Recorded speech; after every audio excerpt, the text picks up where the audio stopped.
네, 자 이번 시간 80일 마무리하도록 하겠습니다. 나머지 기출문제 실무시험 5번부터 7번까지. 자 5번부터 하나씩 볼게요. 일반 전표 입력 메뉴에 입력된 내용 중 다음과 같은 오류가 발견되었다. 입력된 내용을 확인하여 정정하시오. 자 1번 문제입니다. 9월 20일. 요 5번 문제 오류 및 정정하는 문제는 일단 그 날짜 먼저 빨리 검색을 해서 같이 읽어보시기 바랍니다.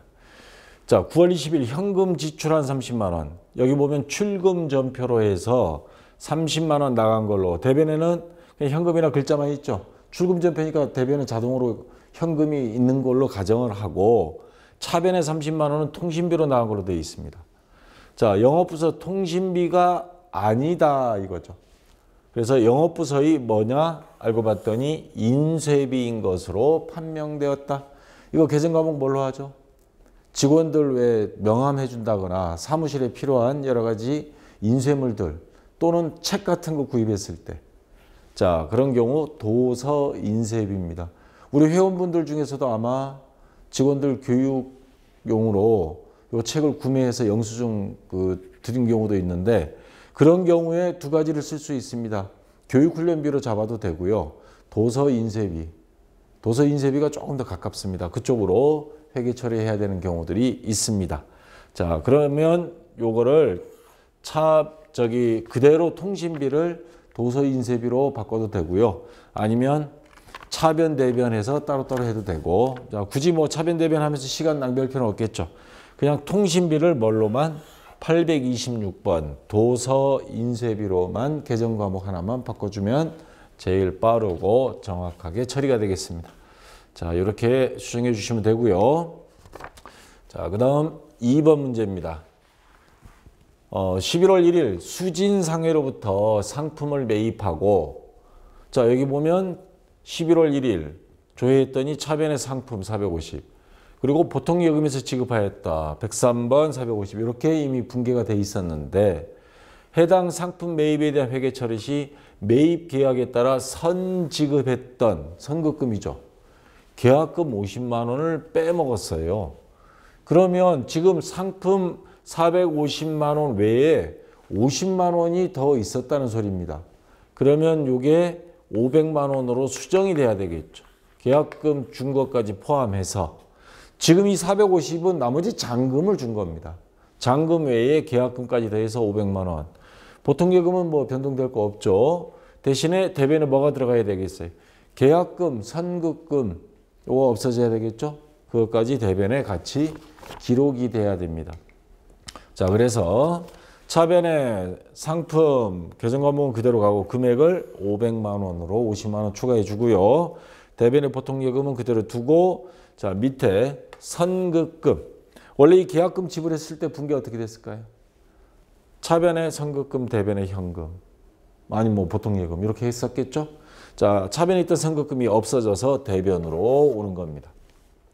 그리고 선급금은 채권이에요. 그러니까 뭐 거래처 어디입니까?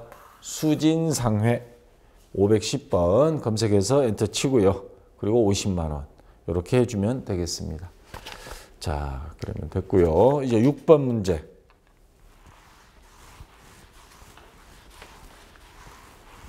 자, 외화에 대한 겁니다. 다음이 결산정리사항을 입력해 결산을 완료하시오 해서 기말 외상매입금 중에는 미국 나이스의 외상매입금 1200만 원, 미화 만불이 포함되어 있으며 우리가 외상으로 미국에서 사왔는데 만불을 외상으로 했다는 소리입니다. 그러면 1200만 원 나누기 만불. 그럼 1달러에 얼마예요? 이게 1200원이라는 소리죠. 1불에. 자, 미국에 갚을 때는 우리가 달러로 갚아줘야 됩니다. 달러를 사서 그 다음 송금을 시켜줘야 되겠죠. 외화 송금을. 결산일 환율에 의해 평가하고 있다. 결산일 현재의 적용 환율은 1불당 1100원. 환율이 하락, 원화 강세라 그럽니다. 자, 그러면 우리가 미국의 만불을 오늘 현재 만약에 만불을 갚는다. 그러면 1불에 1100원이에요. 곱하기 만불 한번 해보세요. 만불. 그럼 얼마예요? 1100만 원만 있으면 미국 나이스사의 외상매입금을 갚을 수 있어요.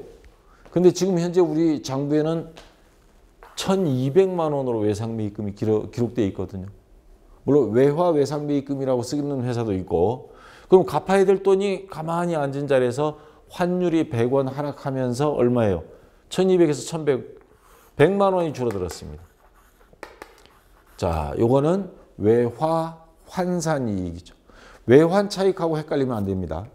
외환 차익은 갚으면서 또는 받으면서 서로가 주거니 받으면서 환율에 의한 차익 또는 차손을 말하는 거고, 이거는 갚지도 않으면서 결산 시에 딱 한 번 딱 계산해 봤더니 갚거나 받거나 하지는 않았는데 환산 이익 또는 환산 손실이 생겼다 해서 외화 환산 이익 또는 손실. 외환 차익은 갚거나 받을 때 구분할 수 있어야 됩니다. 자, 그러면 외상매입금이 앉은 자리에서 100만 원이 줄어들었어요. 그럼 부채이익 감소 차변에 외상매입금, 자, 100만 원이 공돈이 생겼습니다. 자, 대변에는 이익이 생겼으니까 수익이 발생, 외화 환산이익 100만 원. 자, 그리고 거래처 입력해야죠. 외상매입금 채무니까 어디에요? 미국 나이스 NICE죠. 예.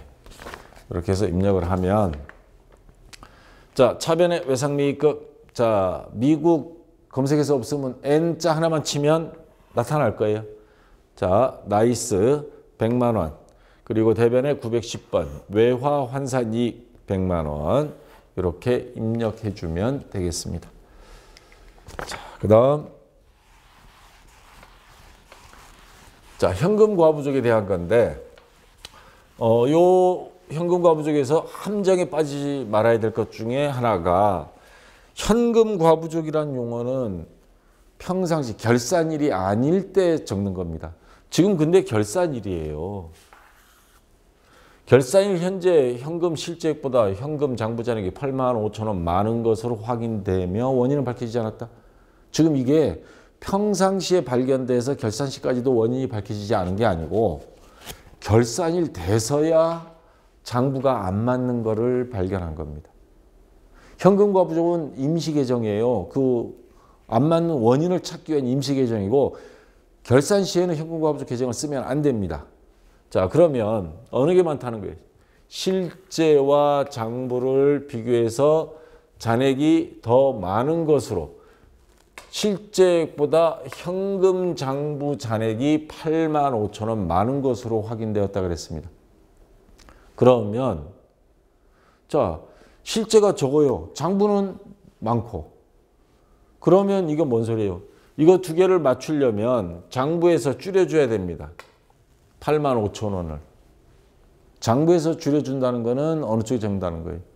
대변에 현금 8만 5천 원. 이렇게 적으면 장부상에서 현금이 빠져나간 게 돼요. 그러면 이제 같아지겠죠. 이거 해석을 한다면 돈이 나갔는데 장부에서 안 뺐다는 소리예요. 돈 나갈 때 장부에서 빼줬으면 이게 뜰릴 수가 없죠. 장부는 가만둔 거예요. 돈은 실제 나갔고. 그래서 이런 현상이 벌어진 거죠. 그래서 지금이라도 적습니다. 근데 원인을 몰라요. 왜 돈 나가, 어디에 돈이 나갔는지. 그러면 여기에 적을 수 있는 요령은 두 가지가 있습니다. 돈 나갔는데 모른다. 그럼 뭔가 비용이 지출된 거죠. 그러면 잡손실 이렇게 적을 수도 있고요. 자, 잡손실, 잡이익 둘 중에 하나입니다. 근데 차변에는 수익 비용 중에 뭐를 적을 수 있어요? 비용이 발생 적는 거죠. 그렇게 해석을 해도 되고요. 자, 잡손실 금액 8만 5천 원. 그래서 현금과부족은 절대 적으면 안 된다. 왜? 결산일이기 때문에. 원래 있더라도 결산일 되면 없애줘야 됩니다. 현금과부족. 자, 요 함정에 조심해야 됩니다.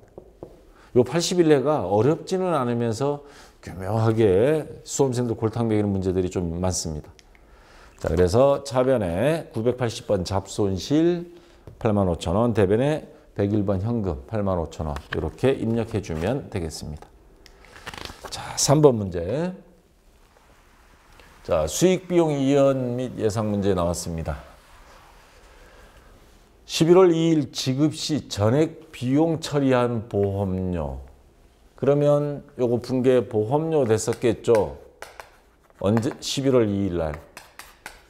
보험료. 얼마인지는 모르겠어요. 그리고 뭐 대변에 현금으로 줬으면 현금. 뭐 통장에서 이체했으면 뭐 그 통장 이름 적으면 되겠죠.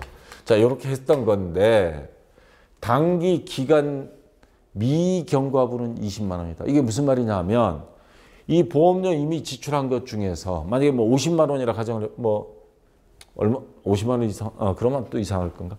하여튼 얼마인지 모르겠는데 지급했는데 그중에 20만 원은 보니까 내년 거더라 이 말입니다. 올해 게 아니다. 미경과 올해 12월 31일 결산일 기준으로 보니까 올해 이미 비용으로 들어갈 거는 얼마고 그중에 20만 원을 보니까 이게 미경과다. 내년 거다. 내년 거를 우리가 미리 지급한 거다. 그러면 장부에 있으면 안 되죠. 이거 빼줘야죠. 대변에 보험료 20만 원. 근데 이거는 먼저 지급한 가서 돈을 돌려받을 수는 없어요. 먼저 지급한 거 선지급. 그러니까 선급 보험료가 되는 거죠. 선급. 자, K랩은 선급 비용. 보험료가 비용이니까 한꺼번에 묶어서 사용합니다. 자, 이렇게 해서 입력을 해주면 되겠습니다. 그래서 차변에 133번 선급 비용. 자, 20만 원. 대변에 821번 보험료 20만 원에서 비용을 이연시킨 겁니다. 장부상으로 비용이 이연입니다. 자, 됐고요. 자, 기말 상품 재고액은 300만 원이다. 이거 그 전에 결산 자료 입력이란 메뉴를 중간에 못 쓰게 막았을 때는 요 수험생들 시간도 오래 걸리고 굉장히 애먹었습니다. 결차, 결대, 상품 매출원가, 상품 하면서 막 금액 계산하고 그랬는데 지금은 굳이 그럴 필요 없습니다. 자, 요거는 결산 자료 입력 메뉴. 맨 오른쪽에 있는 메뉴 중에 결산 자료 입력 요걸 딱 클릭하시고요. 그 다음에 기간 1월부터 12월 이렇게 해도 되고 뭐 12월, 12월 해도 상관은 없습니다. 자, 그리고 나서 기말 상품 재고액 칸을 찾으세요. 매출액, 매출원가에 보면 상품 매출원가 밑에 자 10번 자리에 기말 상품 재고액이 있습니다. 동그라미 10번 자리. 여기 보면 결산 반영 금액이라는 자리가 있거든요. 아이고 지나가 버렸네. 결산 반영 금액. 요 자리 밑에 쭉 내려와서 기말 상품 재고액 자리 가서 300만 원을 입력하고 그리고 여기서 반드시 여러분들이 깜빡하면 안 되는 거. 이거 시험 문제 이제 거의 다 끝나갈다 해서 시간이 쫓기는데 요 결산자료 입력에 가서 여기 보시면 F3 전표 추가 있습니다. 요거 반드시 클릭해 줘야 됩니다. 이거 안 하면 분계가 안 만들어져요. 그래서 오답 처리됩니다. 저거를 반드시 클릭을 딱 해주고 나면 자, 일반 전표 입력 가서 볼 필요는 없는데 제가 이제 화면을 띄운 겁니다. 전표 추가를 저는 이제 했고요. 전표 추가해서 보니까 결차, 결대, 결산 차변, 결산 대변의 줄임말입니다. 상품 매출원가 1억 6,123만 원. 대변의 상품 1억 6,123만 원. 결산 자료 입력을 거기에서 기말 상품 재고를 입력하니까 매출원가 요게 자동 계산이 되는 겁니다. 자, 자동 계산되는 거 뭐 안 그러면 이렇게 수작업으로 입력을 다 해야 돼요. 요 금액을 다 계산해 가지고. 우리가 할 필요가 없습니다. 아까 기말 상품 재고에 여기만 입력해서 전표 추가. 이게 간단하겠죠. 그럼 분계는 이런 식으로 자동으로 만들어진다는 거. 자, 그다음 문제 7번. 다음 사항을 조회하여 답안을 이론 문제 답안 작성 메뉴에 입력하시오. 자, 다른 문제들은 그냥 자동 저장인데 이론 시험과 요 7번 문제는 이론 문제 답안 거기에 가서 세 문제를 입력을 해야 됩니다. 자, 1번부터 볼게요. 6월 말 현재 외상 매출금 잔액이 가장 큰 거래처명과 이렇게 나오면 어떤 장부? 거래처 원장을 두셔야 됩니다. 거래처 원장. 자, 거래처명과 그 금액은 얼마인가? 그러면 거래처 원장 가서 6월 말 현재입니다.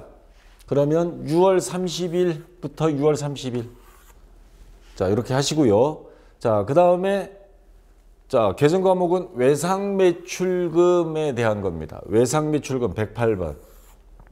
그 다음에 거래처는 어느 거래처가 지금 외상값을 잘 수금 안 해줬는지 알 수가 없죠. 그러니까 모든 거래처. 자, 거래처는 101번 지혜상사부터 9960 하나 국민카드 맨 밑에 거까지 그냥 해서 딱 클릭을 했더니 거래처들이 쫙 나옵니다. 그 중에서 잔액, 다시 말해서 외상매출금을 수금을 안 해준 나쁜 이 XX들이죠. 자, 잔액 여기 오른쪽에 있습니다. 쫙 봤어요. 그랬더니 뭐 303만 원, 1000만 원 하다가 여기 보니까 3,500만 원씩이나 수금을 안 해주는 데가 있어요. 이거 명절 때 선물도 보내면 안 되죠. 이런 데는. 자, 외상매출금 잔액이 가장 큰 거래처가 무한상사입니다. 대표자가 근데 옥주현이에요. 거기서 많이 보던 이름이죠. 이 송일국도 있고. 자, 거래처명과 그 금액. 그러니까 정답은 두 가지를 입력해야죠. 거래처 무한상사. 금액은 3,500만 원. 자, 이렇게 해주면 되겠습니다. 자, 그 다음 2번 문제.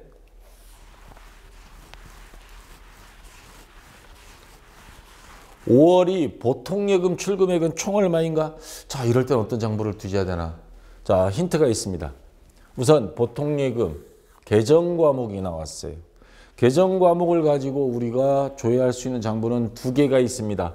자, 계정 과목이 나왔다. 특정 계정 과목. 그러면 들 수 있는 게 총계정 원장과 그 다음에 계정별 원장 두 가지가 있습니다. 앞에 이런 강의할 때 이거 설명했죠. 총계정 원장과 계정별 원장의 차이점은 그럼 뭐냐? 월 단위로 그냥 간단하게 월 단위로만 나타난 거를 보고 싶다 하면 총계정 원장. 그 다음에 날짜별로 세부적으로 보고 싶다 하면 계정별 원장. 둘 다 찾을 수 있습니다. 이 문제 계정별 원장, 총계정 원장 다 됩니다. 근데 조회 문제 할 정도면 시간이 이제 거의 마무리 단계인데 시간이 쫓기죠. 그러면 간단한 거. 우리가 답만 찾을 수 있는 총계정 원장. 월 단위로 조회. 요거는 세부적으로 일 단위로 조회. 자, 그래서 여기 힌트가 나와 있죠. 5월이라고 되어 있습니다. 월 단위다. 아, 그리고 계정 과목이다. 월 단위 계정 과목 총계정 원장. 날짜별로 그러면 계정별 원장.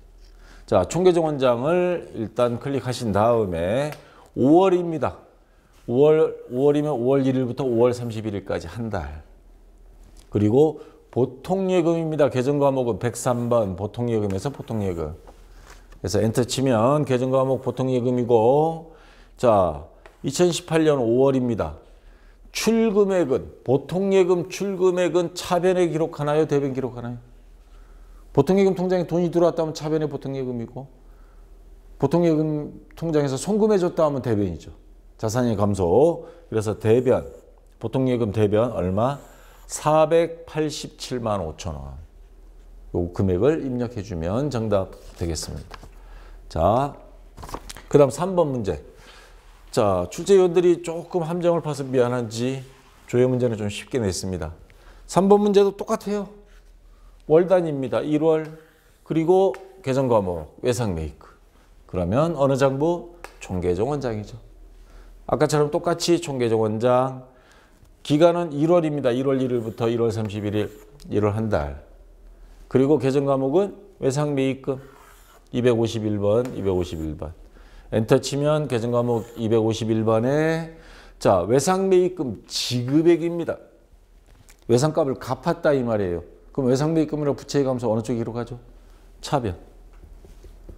자, 대변은 외상으로 물건을 매입했을 때 부채 이층 가고. 그래서 차변 1월 달 지급액은 385만 원 해서 자, 요 금액을 입력해 주면 되겠습니다.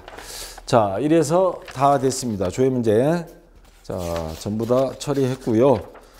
대체적으로 보면 81회 시험이 약간은 난이도가 있었다고 보는 게 이제 제 분석이고, 아마 이번 82회 시험도 앞으로 나머지 이런 식으로 출제가 이루어질 것 같습니다. 왜냐하면 출제위원들은 한번 딱 정해지면 1년 가니까 1월 달 출제하신 분들 아마 이번 80일내 하신 분들이 82회, 83회 계속 할 겁니다.